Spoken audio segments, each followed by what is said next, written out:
Thiruporur BDO அலுவலகத்தில் முன்னாள் முதலமைச்சர் கலைஞரின் 6ஆம் ஆண்டு நினைவு நாளில் கலைஞர் கருணாநிதியின் திருவுருவப் படத்திற்கு மலர் தூவி மரியாதை செலுத்திய திருப்போரூர் எம்எல்ஏ எஸ் பாலாஜி.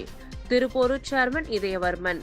மறைந்த திமுக தலைவரும் முன்னாள் தமிழக முதல்வருமான கருணாநிதியின் 6ஆம் ஆண்டு நினைவு நாளை தமிழகம் முழுவதும் திமுகவினர் அனுசரித்து வரும் நிலையில் செங்கல்பட்டு மாவட்டம் திருப்போரூர் பிடிஓ அலுவலகத்தில் அலங்கரித்து வைக்கப்பட்டிருந்த முன்னாள் முதல்வர் கருணாநிதியின் திருவுருவப் படத்திற்கு திருப்போரூர் எம்எல்ஏ எஸ் பாலாஜி மற்றும் திருப்போரூர் சேர்மன் SRL இதயவர்மன் ஆகியோர் கலந்து கொண்டு முன்னாள் முதல்வரின் திருவுருவப் படத்திற்கு மலர் தூவி வீர வணக்கம் செலுத்தினர்.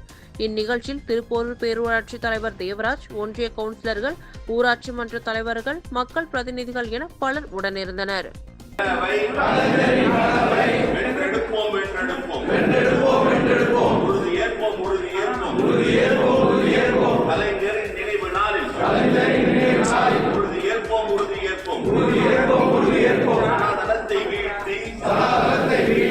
சமத்துவத்தை வென்றெடுப்போம், சமூக நீதியை காத்திடுவோம்.